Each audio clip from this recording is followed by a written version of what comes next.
1, 2, Freddy's coming for you. 3, 4, better lock your door. 5, 6, grab your crucifix.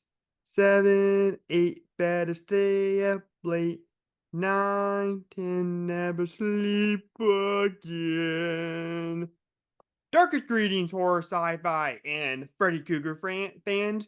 Drew here from Horror, Sci-Fi, and Beyond, and happy birthday of October! Like, this is October 1st. We're finally here at my October series, and you know what that means? A crap ton of horror movie reviews is gonna come out once a week this month, and I'm excited for that. And this week, since we're doing a special anniversary series for the 40th anniversary of Nightmare on Elm Street, we're doing Nightmare on Elm Street. The introduction of our favorite Christmas sweatered, glove wearing, mask murdering, dream stalking demon. And with me for this big honor is from the Brian De Palma episode and the H2 Rob Zombie Halloween sequel on the stream horror with Jackson and Eric. We got Emma James. How's it going? Great. Happy to be here. That's awesome. You decided to review some Elm Street? Yeah, no, I was just rewatching it earlier today and definitely have some thoughts. Oh yeah, that's awesome. Yeah, I'm definitely really excited to talk about this because this is a movie where like it kind of like thematically wise, it goes beyond like your average slasher, like a Friday the 13th, My Bloody Valentine type of thing. This is a really smart movie for sure. Like if you really start to delve into it, but I'm really excited. I'm really excited to dive into it. But before we get to that, I'm tradition on my October horror movie review series, and I always ask new guests this. What is your favorite to get kind of in the mood for October? What is your favorite movie to watch this time of year? Well, this might be more at home on the Extreme Horror Mm. podcast, but every year for Halloween, I have a tradition. I like to watch Cannibal Holocaust. Oh God. Yeah, I watch the cruelty-free cut without the animal stuff. Oh. Uh, Okay. Yeah, I strongly prefer not to see all that. That's But I didn't know they had that. That's interesting. yeah, it's on the Blu-ray. It's got both versions, but I only ever watch the cruelty-free cut because Mm. I don't agree with killing animals for movies. And Yeah. in Cannibal Holocaust, it's notoriously graphic. They're Mm. like Diodato came to really regret that in his later years. That's good at least.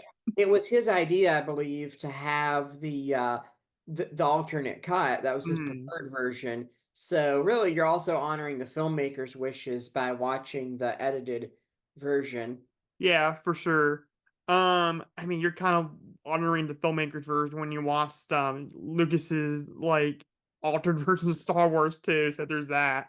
Yeah, but that's different because, well, really the difference is with Cannibal Holocaust, Diodato killed animals, which Hmm. is wrong, but with George Lucas's versions of the Star Wars trilogy, the 97 versions, Mm. he killed our childhoods, which is even more wrong. That's true. But anyways, is there any sort of like music that you like to listen to help you get into like the spooky mood? Um, Like any particular songs or Honestly, artists? I'm more of like an autumn, kind of sad indie rock folk music person in like October and the winter. Okay. But I gotta say, if you're gonna listen to some horror themed music, some spooky stuff, obviously like the original Glenn Danzig Misfits. I mean, Nice. that's where you got to go. I mean, Yeah. I'm like um I'm more of I know he's a piece of crap, but I'm more of Michael Graves.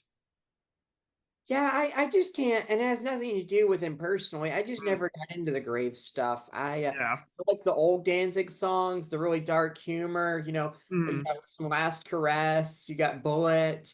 I just love skulls. I love that stuff. Right.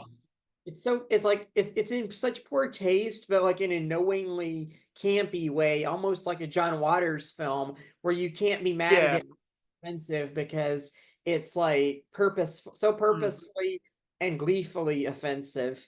Yeah, I think Danzig was more like like an exploit kind of Yeah, thing. yeah. Yeah, like it felt more like that kind of exploitation kind of movies. But Graves was more kind of like fun. That's kind of like what I like about it. But I love both of them. I think they're great. I love the Yeah, Misfits. Graves is a talented vocalist. The later Misfit stuff is just not really my style. Yep. You ready to get into Nightmare on Elm Street? Yeah, yeah. Let's talk some Krueger. Yep, let's do it. Fred And what was that? Fred Krueger, as Robert Englund is credited in the opening credits this time. He's not Freddy yet in like the franchise sense that he would become. Oh yeah. Uh, it says and Robert Englund as Fred Krueger. Yeah, and then Nancy calls him, or no, I think it's Fred Krueger on the hat, right? When Nancy pulls it Yeah, out for yeah. Dream. And Yeah. there's a whole thing about how Fred Krueger was the janitor and Mm. child murderer. Fred Krueger, Mom. Fred Krueger. God, her acting's so bad in these movies. I But like anyway, I'm sorry I interrupted you. I like how they lampshaded that with a very self-aware Heather in A New Nightmare. Mm. New Nightmare, spoiler alert, is my favorite Elm Street movie. Okay. Yeah, we'll talk about the series, later in this episode. But before we get to that, let's get the plot summary. So the plot summary for 1984's Nightmare on Elm Street, according to the Internet Movie Database, teenager Nancy Thomas must uncover the dark truth concealed by her parents after she and her friends became targets of the spirit of a serial killer with bladed gloves in their dreams, in which, if they die, it kills them in real life. The kids of Elm Street don't know it yet, but something is coming to get them. There's something out there, isn't there?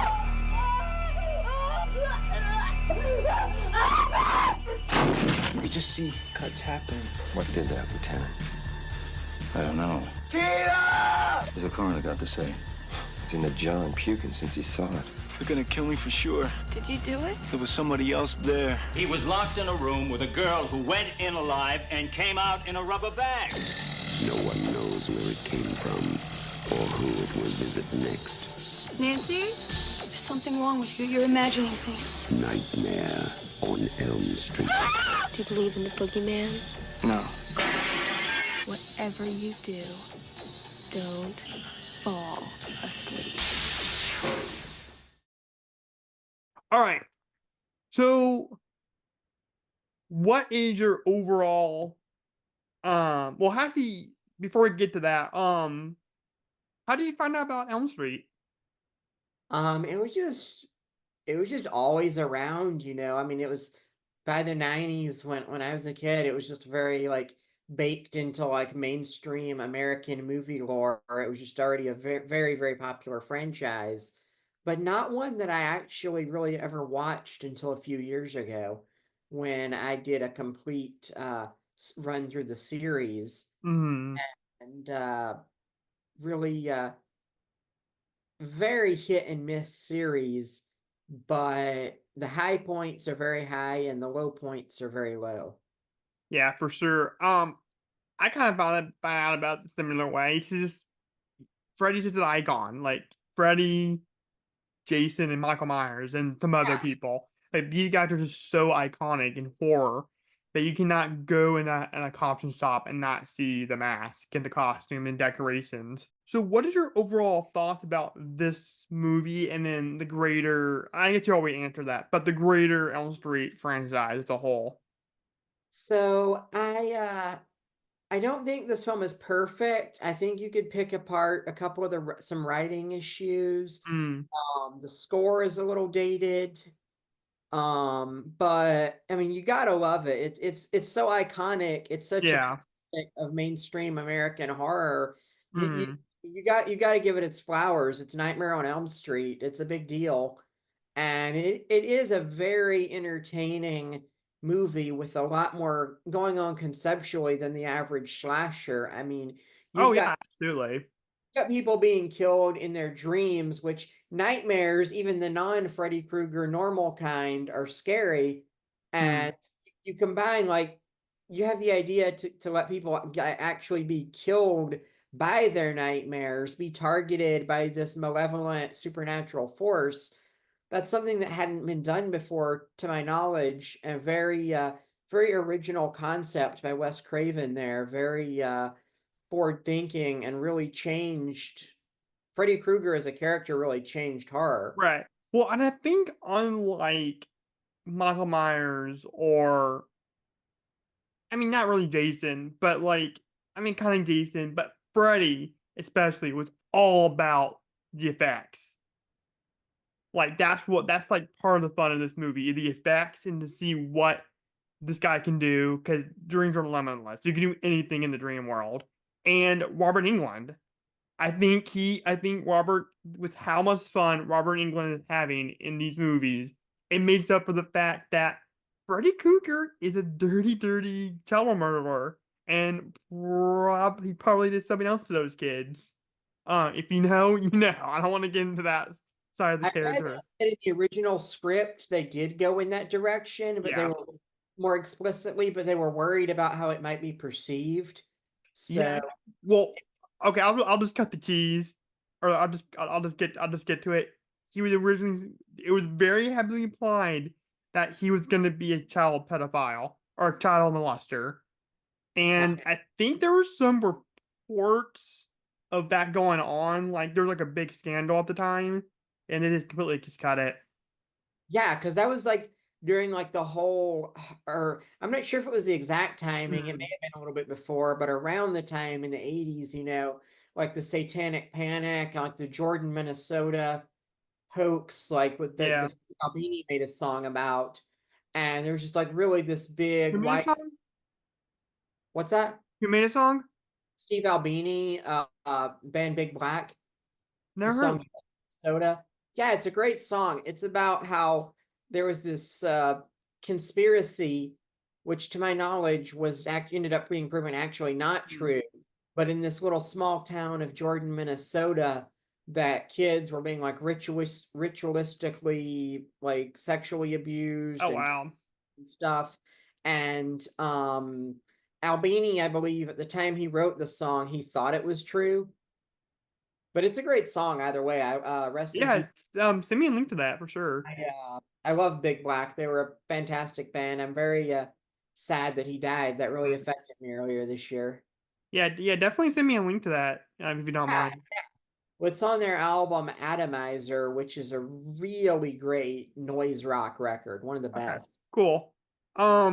Yeah, I didn't really make that connection because a lot of that stuff was kind of going on at the time, like the Yeah, whole Dungeons and Dragons and Satanic, and then I think like I don't know if this was before Elm Street came out or after, but you had like that Oak Hill daycare center, like people thought like there was like some satanic ritual going on. is that the same? Is that the same thing, or is that a different? I don't know. There was a lot of stuff going on during this time with that satanic panic. It was Yeah, crazy.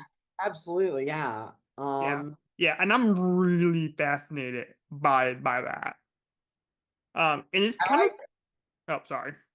I like how Maxine recently really dealt with Yes. Yeah. that. That was Yeah. very interesting. Yeah, I was gonna bring that up. And also Late Night with the Devil talked about that too, like even more heavily. I loved Late Night with the Devil. David Dastmalchian in that was fucking amazing. Oh yeah.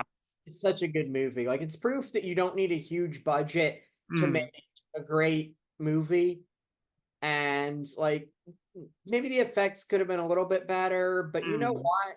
Who cares? It's the storytelling, the acting. It's all great. It's a right. really good movie. Yeah, for sure. But I'll tell you what makes not necessarily Freddy himself, though he is very scary in this movie especially. But what makes the concept of Freddy Krueger scarier than any other horror villain in any subgenre, um, is the fact that he haunts your dreams, and you have to sleep. Yeah, there's no getting around that. I mean, yeah, I would agree. Like that does make Freddy technically the scariest horror killer because like even as horrible Well, and debatable. even like as nasty as like Art the Clown is, Mm, Art the Clown's not going to be in your dreams. right. Whereas Freddy Krueger, I mean, he kills you like the one like when you're most vulnerable when you're asleep, Yeah. and it just yeah, that's an inherently scary concept, Mm, and it was so unique at the time that it really probably I feel like that really was the big hook for the mm. film that helped make it such a surprise smash hit. Yeah, I, I think the only other villain that can give him a run for this more is money as far as scary goes is probably the Babadook, in the Facehugger slash Xenomorph. Yeah, yeah, I think that's the only one that can give Freddy a run for his money as far as like the scariest. Xenomorph's pretty scary. Yeah, we've Yeah. been I did not like the Babadook, Mm. but Well, yeah, that's your personal problem, Emma. I just didn't like that kid. He was a Oh piece of yeah. No, it's fine. But the thing about it is with Psycho, like it made people not want to take a shower. You don't have to take a shower. I mean, you probably should, but you don't necessarily have to. Jaws made people not want to swim in the ocean. You don't have to swim in the ocean. You have to sleep, like I said. Like there's no if and buts about it. Like it's like everybody does it. Like it's the most natural thing ever, and that's where Freddy gets you. That's what's so scary about it. Oh, I know who's as scary. I know who's as bad as Freddy. Okay. Pennywise. Mm, Because Pennywise uses your worst fear, like your worst fears against you. He can manipulate reality. He can yeah. convince you that your nightmares are happening while you're awake, and he can kill you with them. So I would argue that he's as bad. Yeah. That's a good point. I don't feel as strongly about it as the one I mentioned, but that's a good point. That's a good argument. I mean, I think it's the same kind of thing with Pennywise and Freddy. Like they Yeah, both yeah, be, similar. And yeah. I believe it was written after this movie, right? It came out after this movie, but you got to remember, like he worked on some of these books for a while. Or Stephen King worked on his books for a while. True, yeah. Yeah, cause I think he wrote The Stand before Carrie, but the Carrie was the first one that came out technically. Well, some of those books have to take years to write because Yeah, novels are like this thick. I mean, they're yeah, a lot of them are. But anyway, let's get into the deep dive. I love Tina's intro. I think that is so like this is like the perfect way to put you in like this really weird, bizarre dream kind of world because there are things in here that just don't make sense. Like he sees like a lamb, so like the lamb to slaughter kind of thing, and then like there's a part like right after the title reveal, like Freddy like grasses like a piece of like cloth that's hanging up just randomly, and then it cuts to like Tina like behind like this really bright light just running away from like Freddy. It's really weird. But that's what I like about it. Like it's almost a psychological horror movie in a way, I feel like. you could say. I mean, it's dreams. So by definition, I think you could say it's psychological horror. It's Mhm. also It's first and foremost a slasher, but it's Right. a psychological slasher. Yeah. Uh, at first, yeah, that opening scene super iconic. I agree. It's a brilliant way to establish kind of how Freddy Krueger works and kind of what we're going to be seeing in this movie. It Right. Not only that, but that works for sure. But it still keeps them mysterious too, which is key. Yeah, Yeah, yeah, and when it's like the original Alien, like they try to keep that character or that creature in the shadows as much as possible. You like never see like any good shot, like a good shot of it, and that's what makes it scary. Like it's what it's what is in your head. It's what you don't see, which is the scariest thing. yeah. And I love that. Like you don't even get a good shot of Freddy in this movie, like almost ever. And so then I love that part, when you know, Tina thinks he got away from Freddy, and then they do that classic, "Oh no, he's right behind you," and then she just wakes up and she is covered in sweat because like she just had like the worst night terror like imaginable. Like it was so bad. And then her mother comes in and she's like, just have a bad dream, just go back to sleep. And then I guess her the mom's boyfriend comes in. Um and there's like some implications there where like the mom and the boyfriend don't really care about Tina, or not necessarily care, but not. It kind of gets in the theme of parents not really believing their children, which Oh you yeah, see a lot in horror movies. well that's definitely part of this because Nancy's parents, of course, don't believe her. Oh yeah, absolutely. Yeah, that's a big horror And to movie be trope. fair, I mean, I would if somebody told me they were being like that their friends were being murdered in their dreams Mm, in real life, I wouldn't believe it. I mean, you can't blame the characters, I feel like, for being skeptical of that because that's like saying a dog that's like saying a talking dog. It's such an absurd, like otherworldly concept. right, or a dog in a clown costume. Speaking of it, yeah, because in the original in the hospital, God, that was so stupid. But yeah, I really liked that, and I thought that was really interesting. And then you get classic, the 1, 2, Freddy's coming for you. And I thought that was again just going back to like this goes way beyond. This is way smarter than your average like teenage slasher movie because you know Wes Craven. That's how Wes Craven, because we haven't mentioned him yet. Absolute genius of a horror director, one of the best like ever. Created this character, helped mold the Scream franchise with Kevin Williamson. Like rest in peace, Mr. Craven. Like you're awesome. But the fact that he had this fairy or this nursery rhyme in here and added those two little girls jump roping since Freddy was a child murderer, like that was genius. Like it kind of gets into that like that kind of creepy kind of child kind of thing, like Yeah. kind of childhood fear. Cause that's like that's the ultimate boogeyman for a lot of kids, like little kids, like that weren't allowed to see this movie, like or it wasn't age appropriate for them at the time. Like that was the ultimate boogeyman for kids in the 80s and 90s was Freddy. I mean, he's an inherently like scary, fucked up looking dude, even if you don't know the context of these movies and what he actually is. Like you just see Freddy Krueger in any context and he's unpleasant to look at. He's a scary guy with the knife hands and the burned skin and everything. He's much more menacing to look at than like Jason or Michael. I mean, Right. just guys in masks Mm. and just horrifying burn victim with knife hands. Right. But I think what's interesting is I think Michael's sort of the opposite of Freddy, where it's just this tall guy with this blank, William Shatner mask, spray painted white. And he just stands around in dark, desolate streets in neighborhoods. And that's one side of what's so scary about it. About what can make a horror villain or slasher villain scary.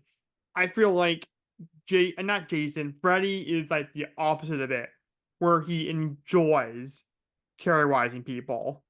Oh yeah, I mean, Michael is not a very intellectual guy per Mm. se by definition, and I'm trying to word that in like a way that won't get us canceled. But Right. he's he's mute. He just acts on like the instinct of Mm. just kill, but there's no indication that he's really like taking pleasure in it. It's just what he does. Oh He's the yeah, for sure. He's the shape. He kills people. But Freddy, yeah, no, Freddy's all in it, especially in the sequels, and he gets a little more animated, more Mm. one-liners. He enjoys his work. Yeah, absolutely. Now, did you see the documentary about the Elm Street series called Never Sleep Again? I haven't, no. Oh, really? You should definitely check it out. It's really good.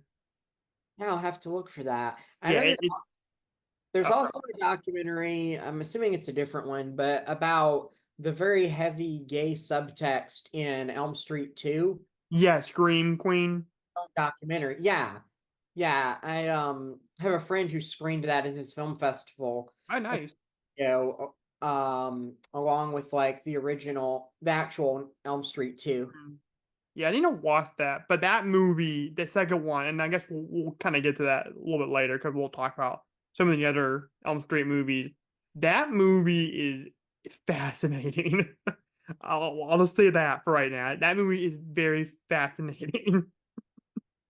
But but in this Never Sleep Again documentary, Wes tells a story about when he was a child that there was this guy in this trench coat in this fedora hat that he would call Fred, and he would just walk around um like on the streets just like mumbling to himself, and he heard this one night, and he went over to his window and he saw him, and this dude just stopped for a second, and he looked up and he smiled at West. So that was a big inspiration for West. Kind of like that.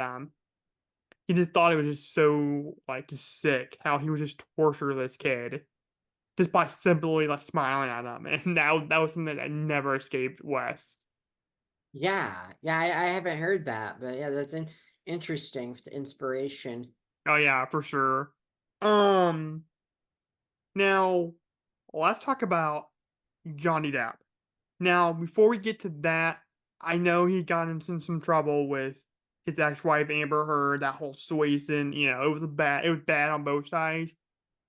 Um, I know he had his issues, but let's just get past that and just focus on the performance in this movie. For our film debut, I think this is one of the best horror movie film debuts of an actor that later became like really big and popular. Like he is so good in this movie.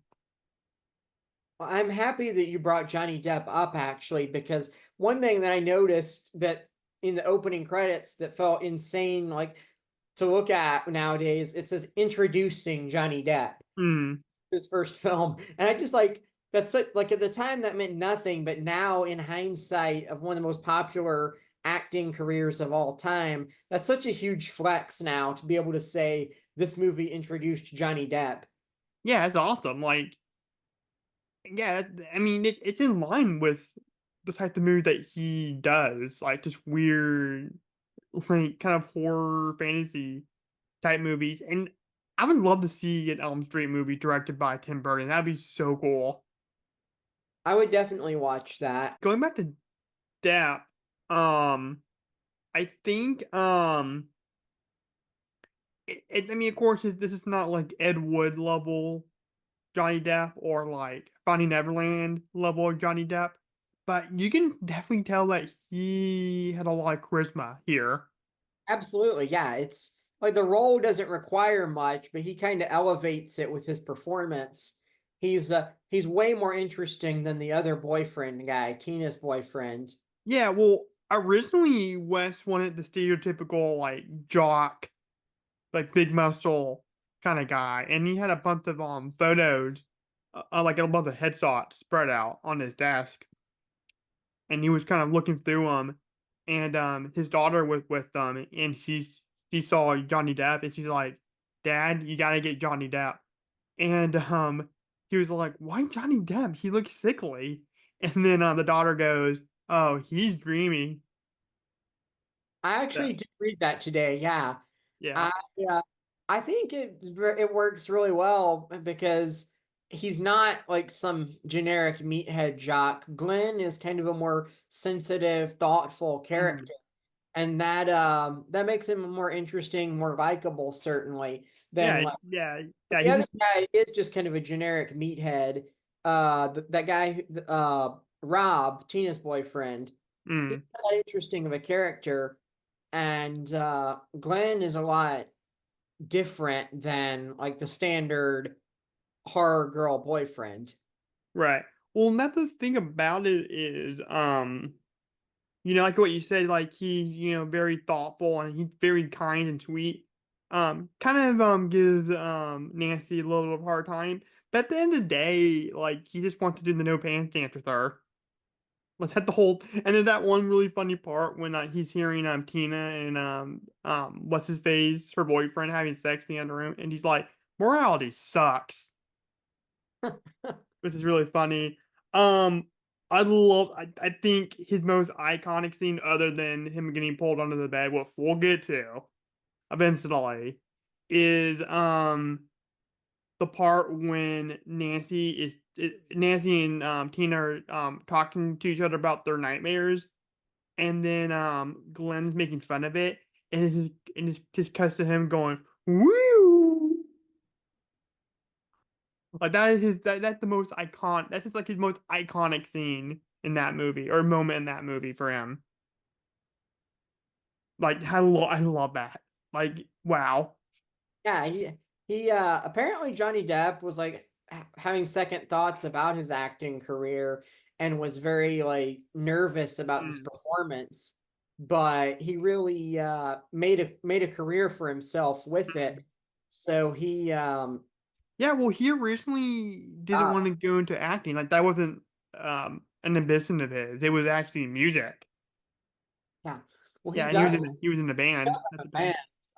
Yeah. Um Well, he said at one point I saw him in an interview, and he said that his number one love is music and guitar, and he's actually a really good guitar player if you heard him.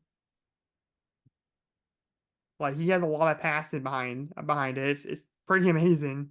Yeah, I haven't really listened to to his music, but I mean, I based on the quality of his acting, I would believe it's not a stretch for me to believe that he would also be good at music. Now I want to get to my favorite part, which is Tina's death and everything leading up to that, because you want to talk about spooky and creepy when she's hearing her like somebody whisper her name like Tina, Tina.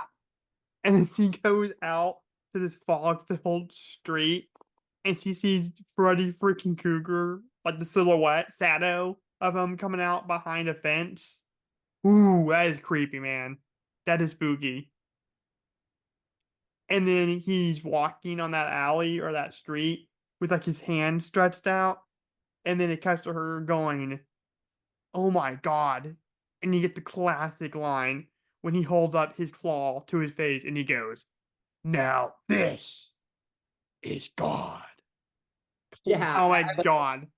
That is oh my god, that's so great. And I actually heard a really good explanation for that line because if you think about it, he's technically a dream stalking demon, right? So when yeah, he's saying that, like you're in his world. So he's basically saying, you know what, bitch? You're in my world. Like, this is God. Like, I'm God. I am the captain now. I'm the captain. I'm the captain. Look at me. I'm the captain. But also in a way, like, it's emphasizing his glove too, as well as his face, because like his glove is a harbinger of death. You know what I mean? Yeah, Yeah, so like it's very godlike in a way. Like he's the god in the dream world. And I thought that was really clever. And then like she starts running away, and then he starts like messing with her, and like he chopped off his own fingers. And is it the point where he like cuts like a thing in his like a cut in his belly and like worms come out in this part? I don't think so. I Okay, I know think that's fingers. I know. I recall the fingers, Okay. but what I love about the Tina kill, is that we see it, like her actual murder, in the real world from Rob's perspective. Mm. So it gets so freaky to watch. Like she just all of a sudden just laying there in bed, just like these claws through her stomach, Oh and yeah. then she's being dragged in the air, and then all up on the ceiling, just smearing blood everywhere. It would be like, just imagining seeing that happen to somebody in real life would be Oh yeah. so fucking insane, that I like that we see. I think it's very clever filmmaking by Craven that we do see it in reality Mm. happen, because it's more effective than it would be in the dream. Like to see her actually getting killed in the dream. Mm. We've got this very, and you have the same thing later with Glenn's death. Yeah, well, you never actually see Freddy actually do any of the kills ever. No, I think that's very clever. Yeah, Because keep it more mysterious. yeah, and it also kind of shows that, like, he doesn't even have to show himself to fucking kill you. He's Freddy Krueger. If he wants to kill you, he's gonna kill you. He doesn't have to, like, do the whole one-liner routine if he doesn't feel like it. He can just murder your ass, and I don't know, it's scary. Right, for sure. And then and you get kind of after this, you kind of get more of that kind of like parents not believing you kind of thing because you go to the police station, you find out that Nancy's father is the sheriff. Sarah Thompson played by John Saxton. He actually died a little while ago, so that's another one. Rest in peace. And you learn that him and the mom are divorced, and so that's like that's like a big conflict there. With kind of actually later in Elm Street 3, kind of becomes a bit of a plot point too, because Nancy kind of has to reunite with her dad um in that movie. So I thought that was kind of cool. And also he was in Black Christmas too, which is awesome. Yeah, yeah. Yeah, like one of the original slasher movies. Classic, classic. Yeah. But Not so much the 2019 remake. That one's not quite a classic. oh yeah, I heard it was pretty bad. At this point, that's kind of like the setting incident of the movie in a way. Then the movie kind of spins off into like Nancy's like dealing with the murder of like her best friend Tina. And then Rod, that's his name, the Tina's boyfriend, Ah, Rod. yeah, not Rob. I'm sorry. Yeah, Yeah. you're good. Um, is like he gets falsely accused of this, and that's really that's another interesting component to this movie. Like it's classic murder mystery horror movie kind of thing. Um, but yeah, I thought that was an interesting kind of component to it. Well, Um, even though there's no blood in his death scene, it's still pretty brutal, because we see him like having the sheet tied around his neck and getting hung in his prison cell. right. And again, like you said, we don't see Freddy. We just see this guy, like the sheet wrap Rod's neck Mm, wrapping around it, and then hanging him from the cell. And Sheriff Thompson and Nancy or yeah, they almost get in there like in time to stop it, but they're just like a second too late, and he's dead. right. You know what's an interesting fact about that scene? The guy that played Rod, when they were filming that, he was actually high as a kite. Yeah, because he was a pretty big drug addict at the time. Oh, true. Yeah, so that was pretty interesting. Um, Now before we move any further, we have to talk about the music in this movie because like the slower moments, the music is really good. The doon doon doon doon doon doon doon doon. Freaking love that. It's classic. And I forgot to mention that during Tina's the thing leading up to Tina's death. Because I think the music's perfect there. That's my favorite spot. That's my favorite moment, like musical moment in this movie. I really like the score in the more horror-oriented scenes, but Mhm. I think like some of the more quiet moments, like when Nancy is at the sleep center being studied. I feel like the score sometimes can devolve into just kind of sounding like generic 80s movie score. So it's not on the level of like Halloween score for me, but it's definitely like Oh yeah, the for sure. Freddy music is great. Oh yeah, but yeah, for sure. Like the classic, like do do do do. Yeah, yeah, Yeah. absolutely. And I like the hard rock 80s song over the end credits. Oh I don't really? It's fun. Yeah, it's not my. I mean, you can't beat Dream Warriors. Dream Warriors is freaking amazing. That the one with the rap song? No, that's a Dawkins song. Which one is with the rap? There's the Freddy rap. Which movie was Oh, that's Nightmare on My Street by Fresh Prince and DJ Jazzy Jazz. Yeah, yeah. Yep, it's a nightmare, but on my street. That's another good one to listen to during October. I love that song so much. I miss Will Smith rap songs at the end of movies. Oh yeah. Wild Wild West. Mm.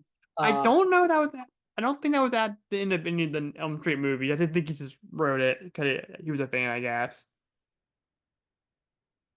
But Goo Goo Dolls had a song in Freddy's Dead, which is awesome. yeah.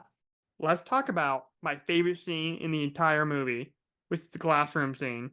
It's going back to that thing I was talking about where Craven puts in little things in there, little parallels, and there's a Julius Caesar parallel because they mention Julius Caesar like the teacher does, and this is actually the head of New Line Cinema's sister, Lindsay, I think her name is, and she was in the Insidious movies.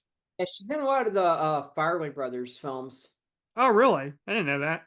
Yeah, it's funny, like she said she stopped working with them because they always made her hideous. Mm, She's the old she would often play like way older characters than herself. Like she's the old woman in There's Something About Mary.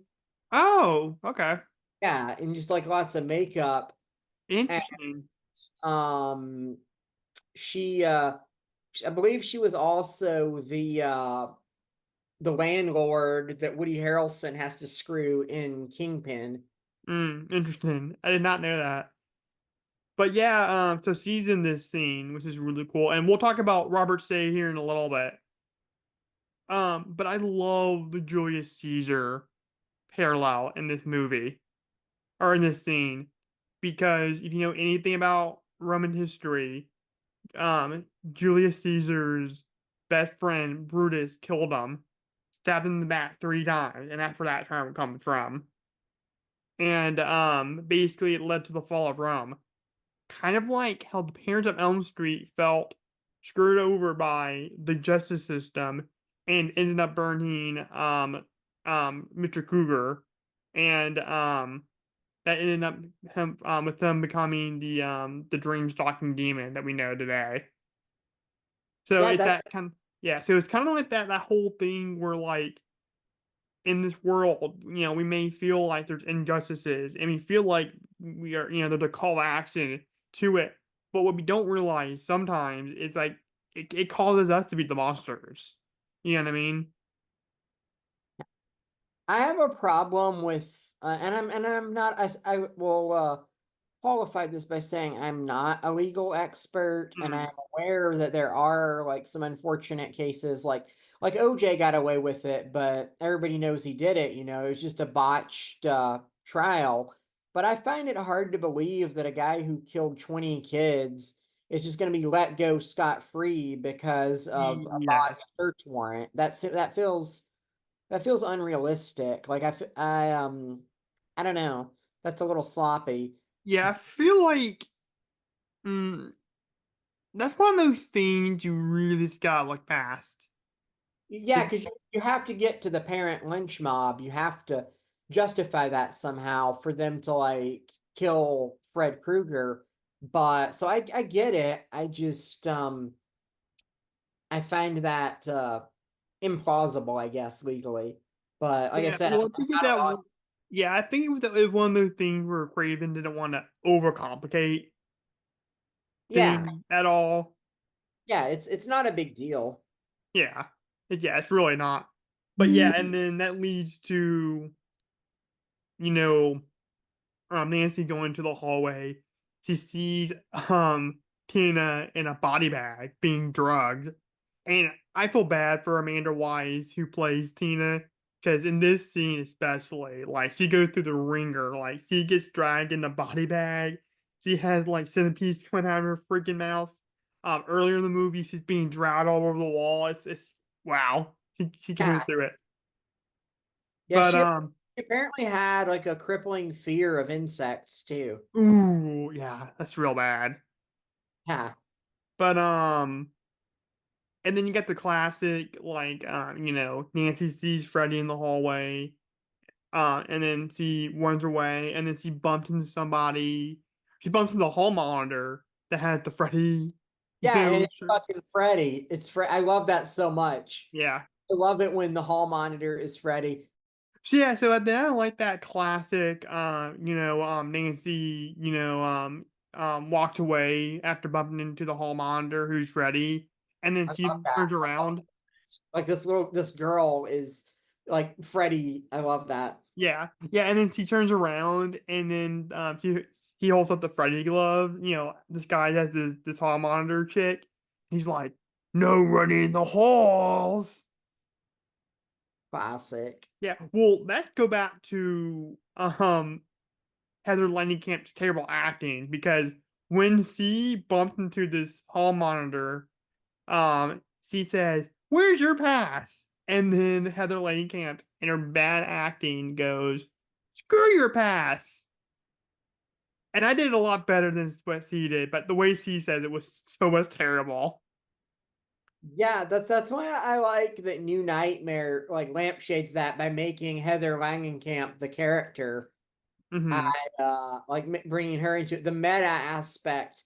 I just love New Nightmare so much. I think it's the perfect setup for Scream, like for him to go from that to Scream for his next film because Scream is so meta. Also, I Right, but I also think at the time, um, Scream was a lot easier for audiences to not digest, but to consume. yeah, it's less weird than New Nightmare for sure. Yeah, because New Nightmare is pretty. It's not out there, but like the concept is a Yeah, little. see, like now that's the same reason though. The same reason that it wasn't like necessarily well liked then. It was the biggest financial flop in the series. Well, not a flop. Hmm.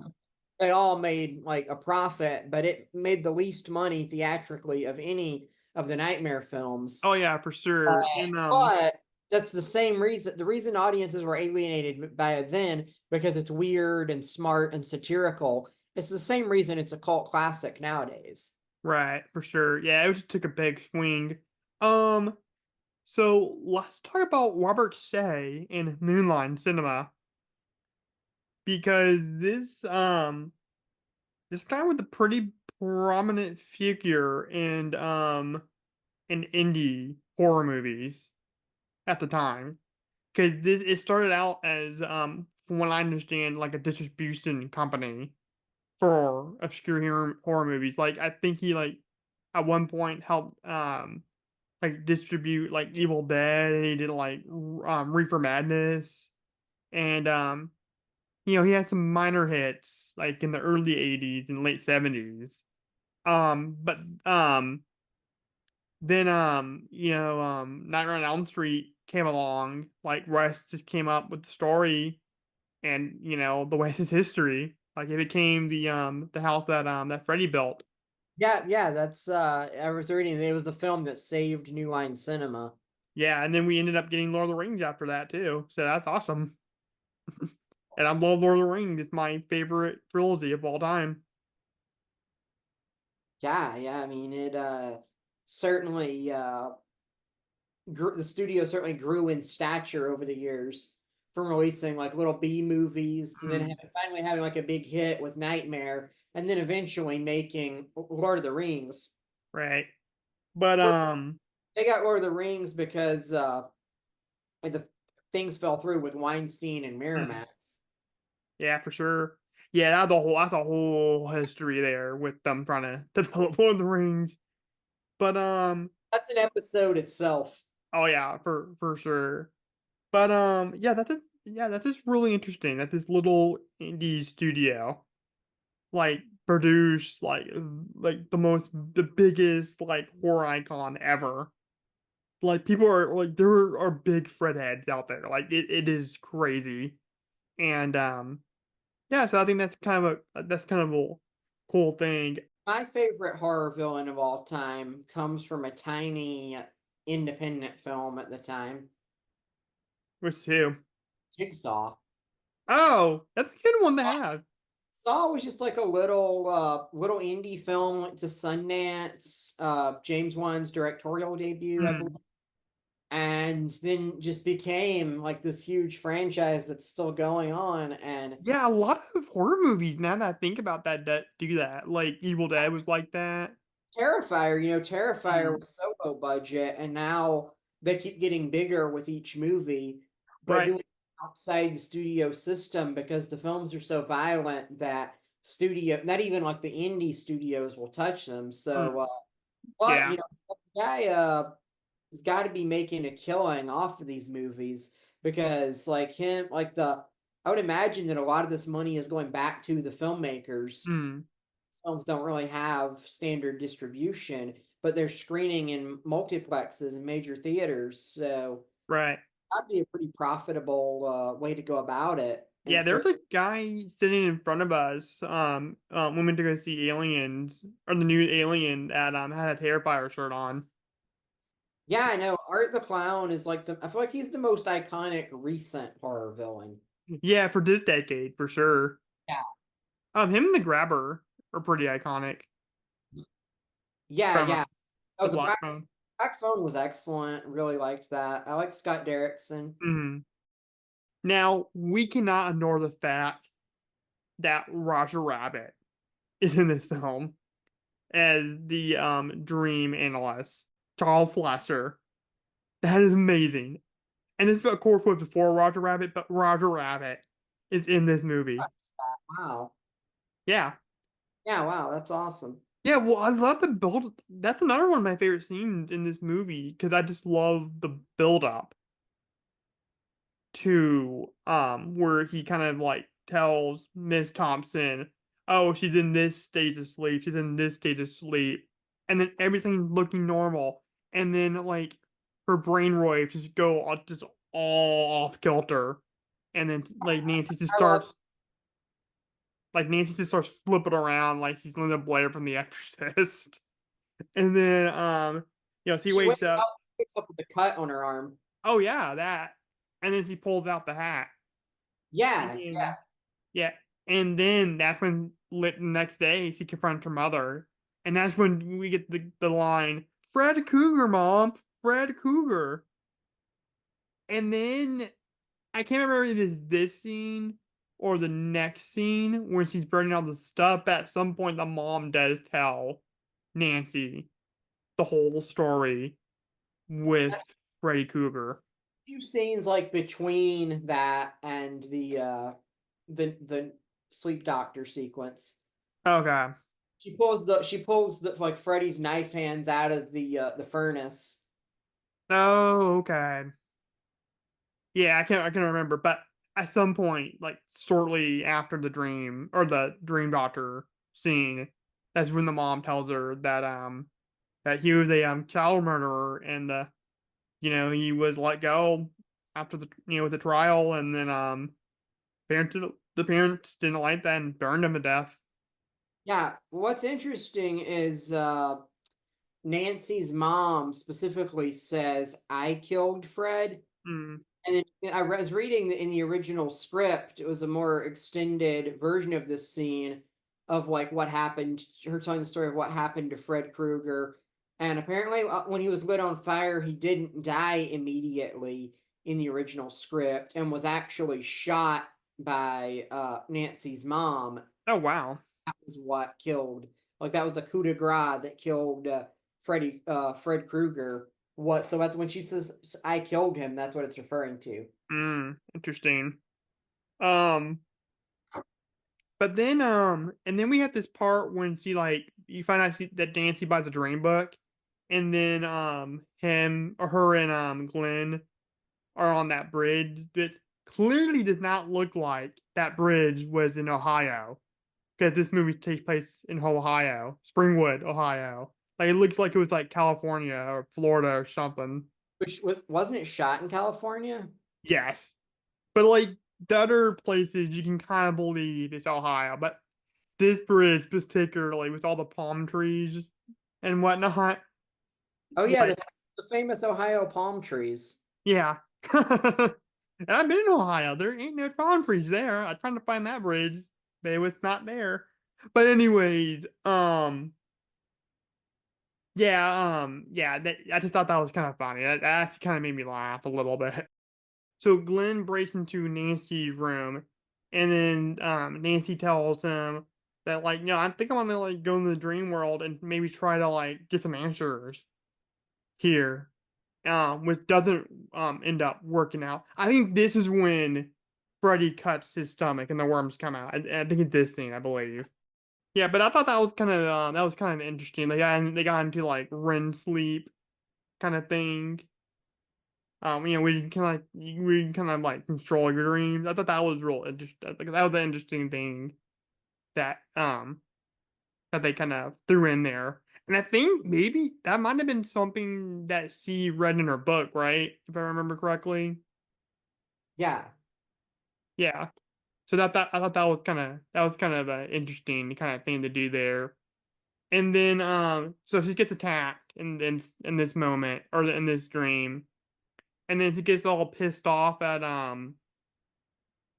Glenn for not waking her up, because that was the whole reason why he was there, or not, or she stayed there, so he can wake her up. And so I'm thinking to myself, yeah, you ain't getting no action tonight, Glenn. I know we're just skipping ahead, but I guess that gets to Glenn's death. Yeah, I think it's like the most brutal kill in this movie for me, because it's just like he's just swallowed up into the bed and spit out as just a geyser of blood. It's like the elevator from The Shining. Just Yeah. feeling it's fucking gnarly. Oh yeah, for sure. But I And it's like the part before that when they're calling each other over the phone to make, they kind of check up on each other. Because at this point, like, or Miss Thompson is so tired of her daughter being so paranoid and all that stuff that she, like, starts, like, boarding up the windows, and making sure her daughter doesn't escape. And I forgot to mention that her mom is an alcoholic too, so that kind of plays into the whole parental side of the whole parental theme in this movie. Um, so they're talking over the phone, and he's like, they're checking up on each other, and then that's when you get Nancy's classic line of, "And whatever you do, don't fall asleep." And of course, Glenn does. While he's waiting for Miss Nudie America to come on TV. That's a weird thing to say to your mom. I gotta be honest. yeah, he's like, I don't care what she says. Yeah. Well, no, it's like, yeah, it's like, Mom, I want you to leave my room. I wanna jerk off to Miss Nude America. Like, leave me alone. I'm a teenage boy.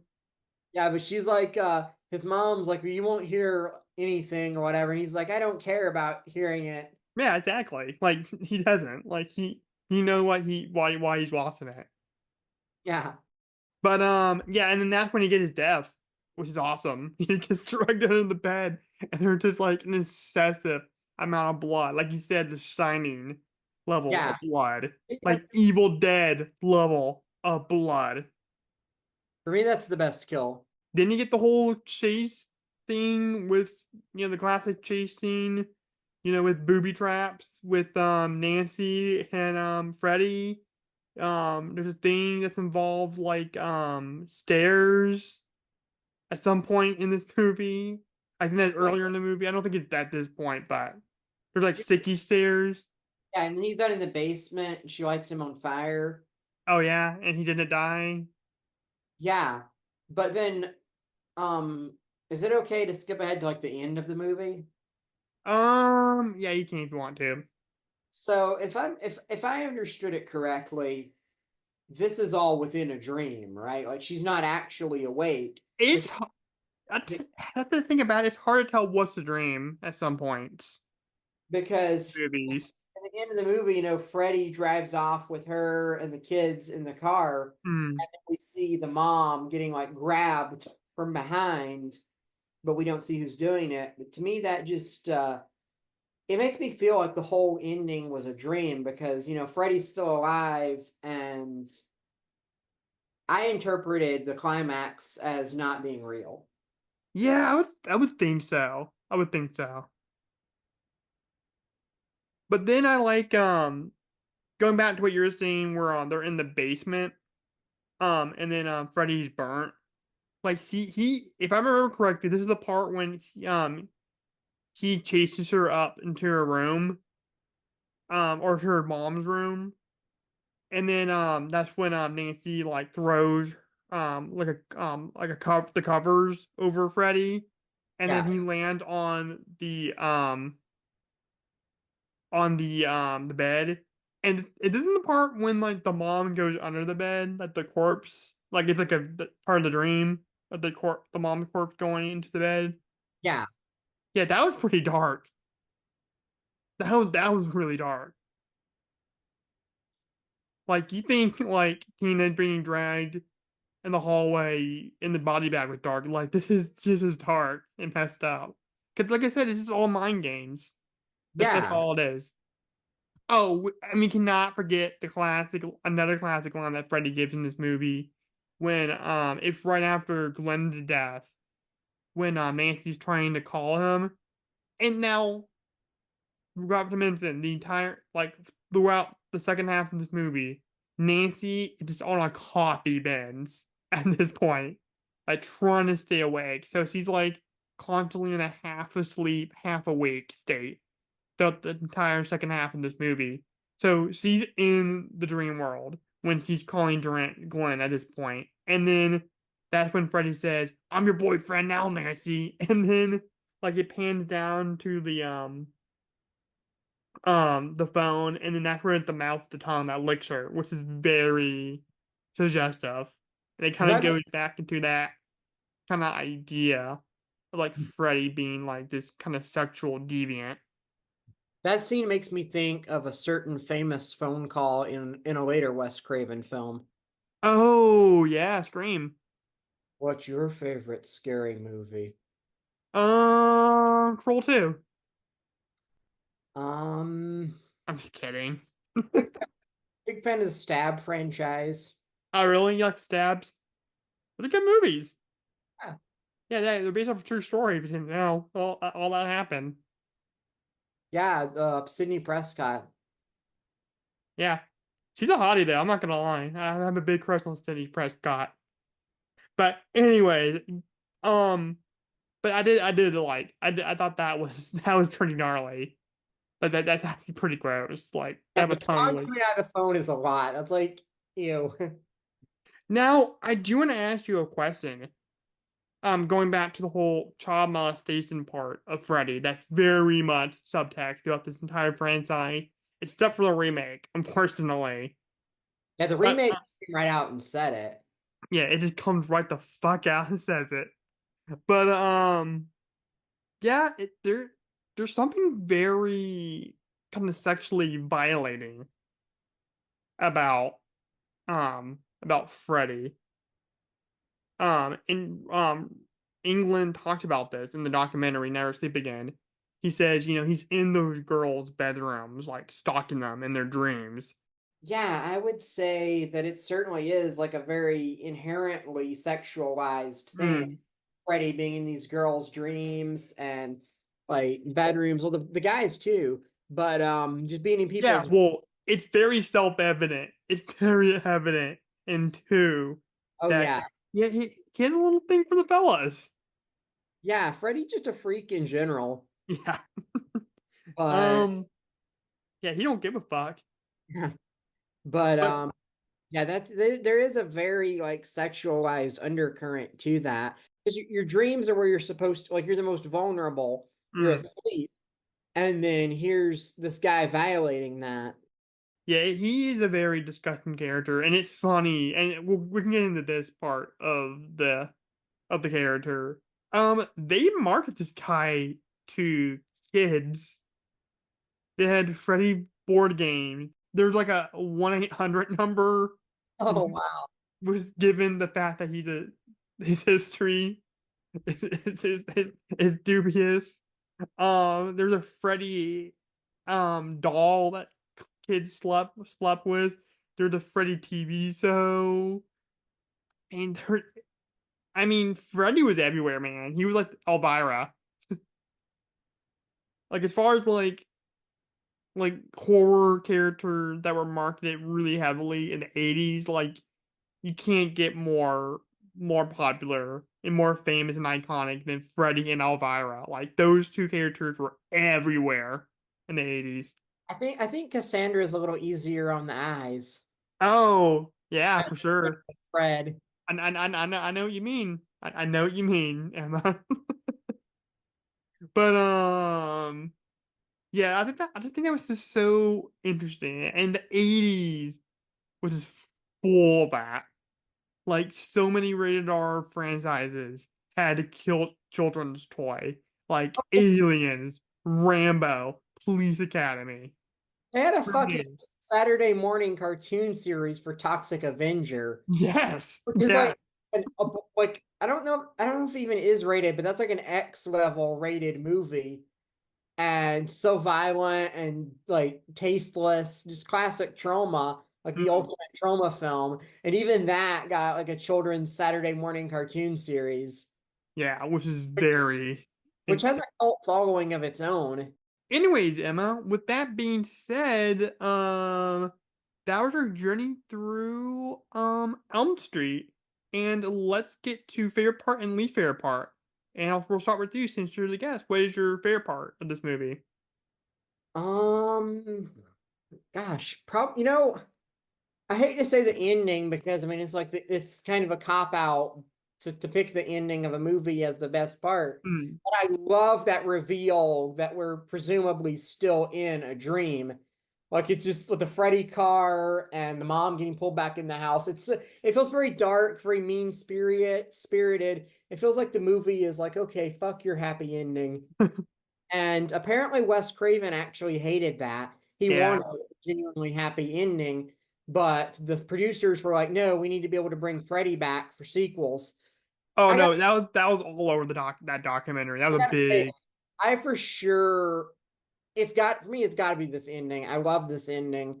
That wicked little tease at the end that because it's so like appropriate for the film because it's Freddy Krueger once again fucking with your mind. Well, we even talked about this when in our last episode of MCU Look Back when we talked about Far From Home with Mysterio, the whole nightmare scene. You've seen Far From Home, Spider-Man?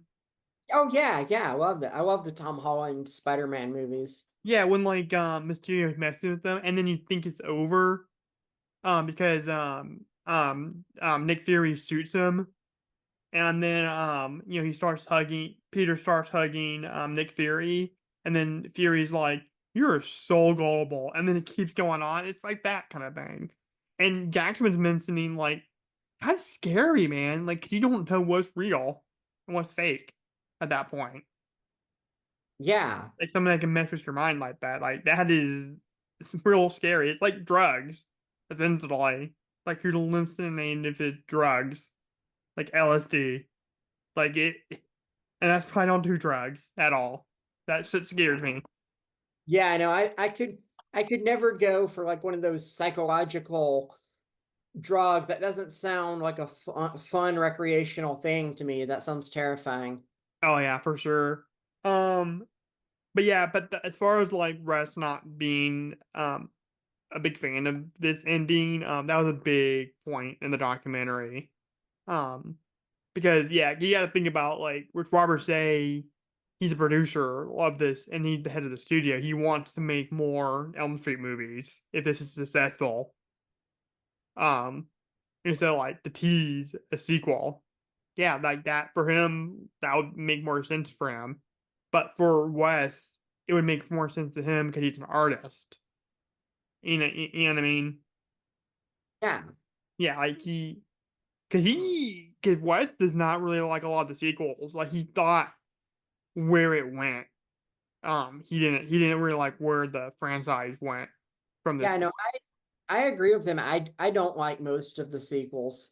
I like him. I love Funny Freddy. I I really I just enjoy. Yeah, for me it's kind of, I think 2 is still pretty good. Hmm. And it's kind of diminishing returns until New Nightmare for me, which is, Okay, that's fair. That's fair. and I love the campiness of Hmm. Freddy versus Jason. That's a very fun movie. Oh yeah, for sure. So least favorite part. Um, yeah, I hate to nitpick over a detail, but it does kind of bug me just the idea that this murderer of 20 children got off on such a small technicality as a search warrant. Like, I feel like there's no way that they wouldn't have, like, the real cops wouldn't have, like, covered that Hmm. up or, like, found a way around it. It just, like, we were saying it has to justify how the parents were able to lynch mob Fred Krueger, but it is definitely a lazy shortcut. Oh yeah, for sure. I feel like I'm one of those nerds from The Simpsons, like criticizing an Itchy and Scratchy episode, but for not Yeah. being realistic. I But just feel like that's one of those things you kind of have to like look past a little bit, if you know what I mean. yeah, and I Yeah. also think some of the musical score is kind of like generic 80s score, not that great at times. But the Freddy music is iconic for sure. Oh yeah, for sure. Um, In the nursery rhyme, um, oh yeah, one thing I wanted to bring up. Have you seen the Rick and Morty parody, Scary Terry? I know who Scary Terry is. I never watched an episode of Rick and Morty, but I know that he just says Oh, bits it's all the time. great. That episode is super funny. Yeah, he Uh, just calls everybody. He just says bits every line. He's like, "I'm because going to get you, bitch." like a parody of Inception at the same Yeah. time. Oh, It's like, really? That's yeah, funny. yeah, it's like Inception and Nightmare on Elm Street, and it's just like the way they did that. Like they keep going. Rick and Morty are inside a dream. They keep going deeper and deeper until they end up in Scary Terry's dreams and find out what he's scared of. And That's funny. it's just he has these very boring white collar like family issues. He's just a regular guy, just Scary Terry. Funny. Then he's their friend after they help him with his problems. Right. Now, speaking of Freddy Krueger saying bits, we gotta talk about the Rock in the Prime Time bits. When in part three, Dream Warriors, we had that one chick that wants nothing more to be on TV and sees in the lobby area, the rec hall, watching the Dick Cavett show with Zaza Gabor, saying that she's, studying up, and then she's sleeping, and then she falls asleep, and then Freddy comes out the TV and goes, "Welcome to prime time, bitch!" and slams her head in the TV. Holy good God, that was just awesome. I love that It shit is so pretty much. iconic, yeah. Um, Now for my favorite part, like I said, the classroom scene. I just love that whole Julius Caesar parallel. I think that's just so ingenious right there. Um, my least favorite part, you already talked about it. The music in a lot of places is really kind of cheesy.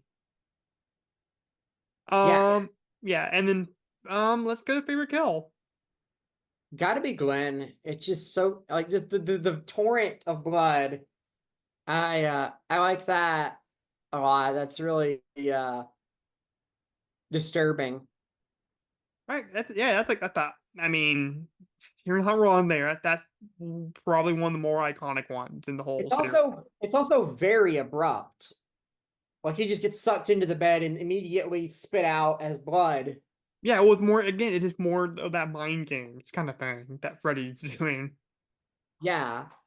Now, for my favorite kill, I gotta go Tina's death and everything leading up to that. This is so I love that's the one thing I love about horror movies. Is I love like the build up and like spooky atmosphere kind of thing. I love that in horror movies. And then yeah, like you said, like it's hard to imagine like seeing somebody just get dragged all over the place and get stabbed and all that stuff and not knowing what's going on. Like that gotta be freaky.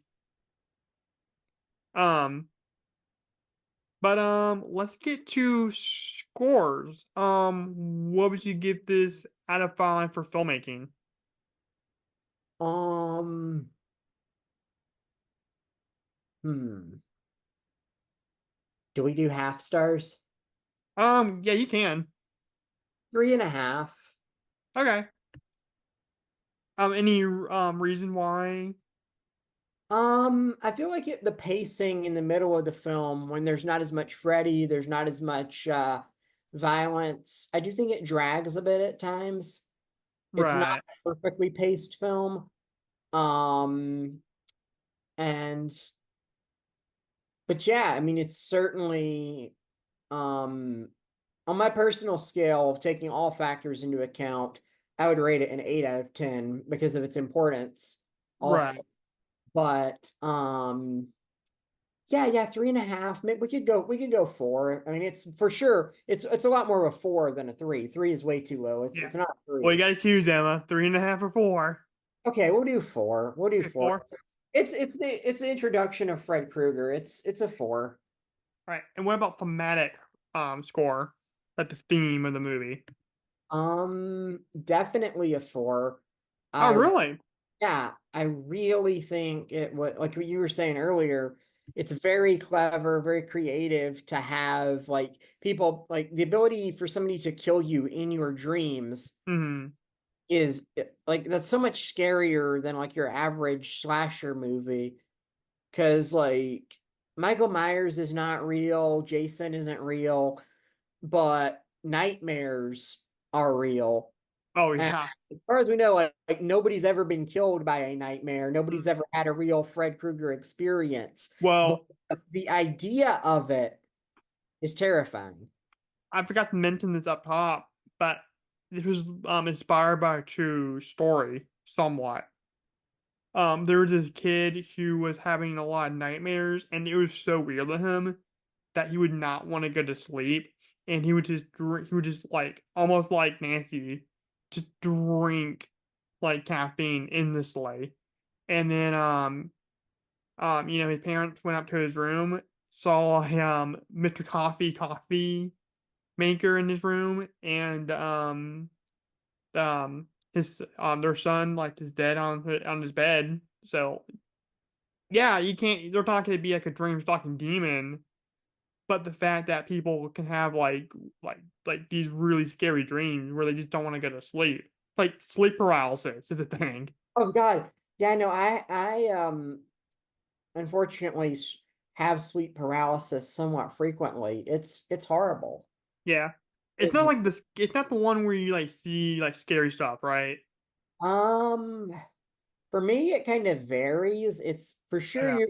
you can't you're like in a state in between consciousness. Like you're not fully Yeah. asleep or awake, but you can't move and you're aware that you can't move. Mm. Some people say, like, it's a common thing for people to say that they feel like there's a demon sitting on their chest or something.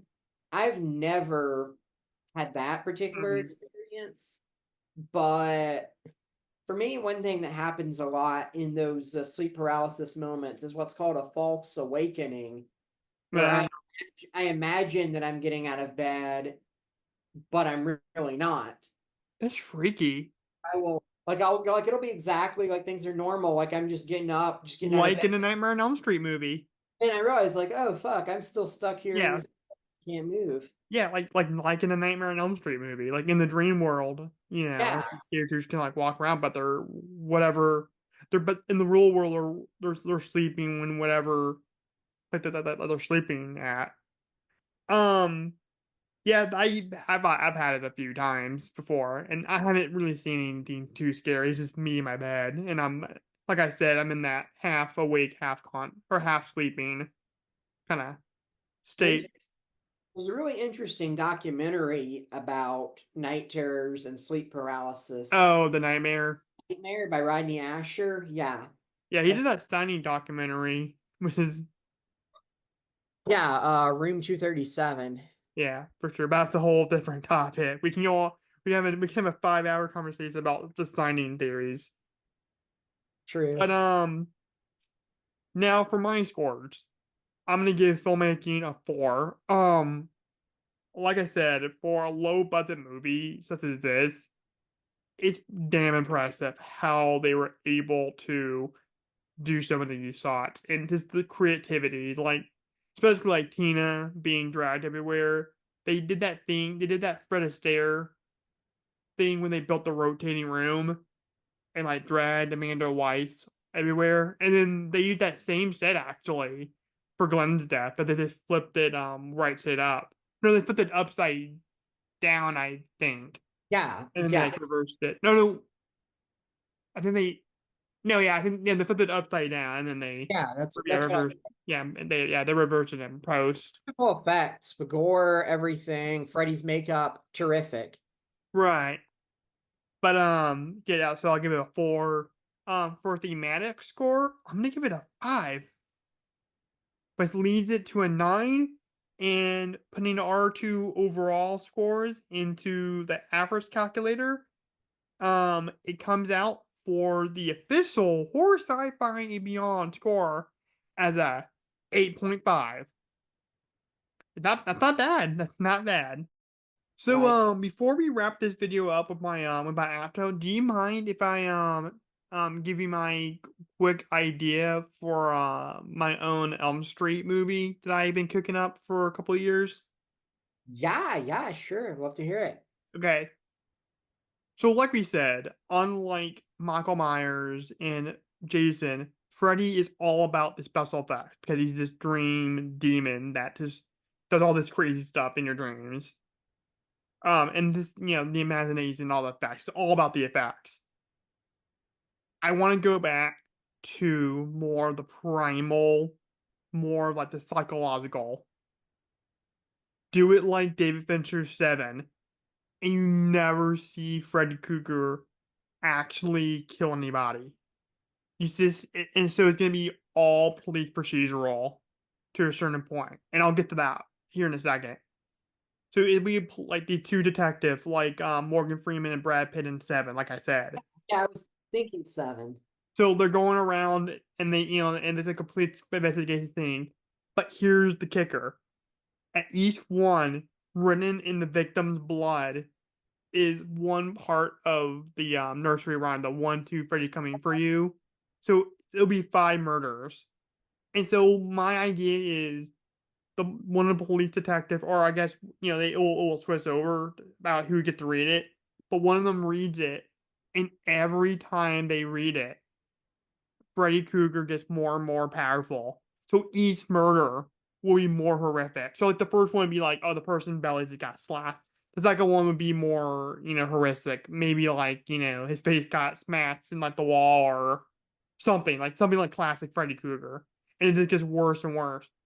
Of course, you're never gonna see Freddy actually get powered up, but it's gonna be something that the police kind of come to the conclusion of. You know what I mean? Yeah. Yeah, That's like do like investigations or like or something. I forgot. I haven't figured out a way how they find that out. But it'll be something like they do like research at the library, or they ask people around the town about what this Freddy Krueger guy is all about. But at the end, when they get to 9, 10 Never Sleep Again, freaking Freddy Krueger comes out of the wall. And then that's when you get the Freddy Krueger that we all know and love. And it's a full-on classic Freddy Krueger movie. That'd be so sick. Yeah. Yeah, That'd be that's really cool. I like that idea. yeah. Well, can it kind of go? The thing that I like about the nursery rhyme, and I just thought about that this week actually, is or last week rather, because it's Monday when we're recording this.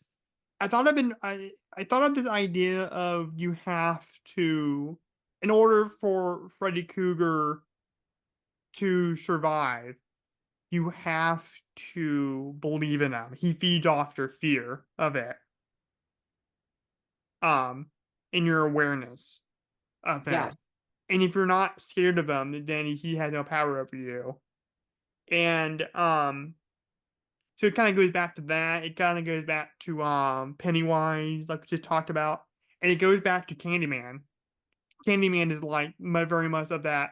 You know, you have to like keeping the legend of Candyman alive for him to survive, and Yeah. and he feeds off that fear, and the kind of rumors about him and the legacy of Candyman. So it kind of goes back to that kind of urban legend kind of idea. I just thought that was really cool. I really like that. Yeah, that's that's a really cool idea. I would watch that definitely. Yeah, it'll be different. It'll be really different. The only thing is, I can probably do the first part of the movie, but when Freddy comes out of the wall at the end, that'll be almost impossible to do as a fan film. Yeah. Like Freddy's real tricky to do as a fan film. Like he's like the one slasher villain that will be maybe him. I guess maybe Pinhead is a slasher villain, and then Chucky. Or like the three are so hard to do a fan film for. Yeah, Chucky, there's really no way you could do that. Yeah, like Michael Myers is pretty easy. Ghostface is easy. Friday the 13th could be relatively easy, depending how crazy you get with the kills. But yeah, Freddy would be really hard to do. But anyways, Emma, I'm glad to have you on here for my first episode of my October horror movie review series, circa 2024. And just to remind you guys about the lineup a little bit, next week is going to be Friday the 13th, part 4, the final Friday, which is my personal favorite Friday. Continuing with the tradition of reviewing movies that are 40 years old. And then next week, we're going to move on to a movie. The week after that, we're going to move on to a movie that's turning 30 years old with Interview with the Vampire. And then next week is going to be The Crow. So that should be pretty fun. I'm excited for those reviews. And to be looking out for those next week. And as always, guys, if you like this episode and you want to see more spooky and weird content, make sure you slash that subscribe button and follow me on Facebook and Twitter at Horror, Sci-Fi, and Beyond. You can also listen to the audio version of this podcast on Spotify. Also, don't forget to leave this episode a killer comment and give it a King Kong size thumbs up. And always remember, guys, to stay weird.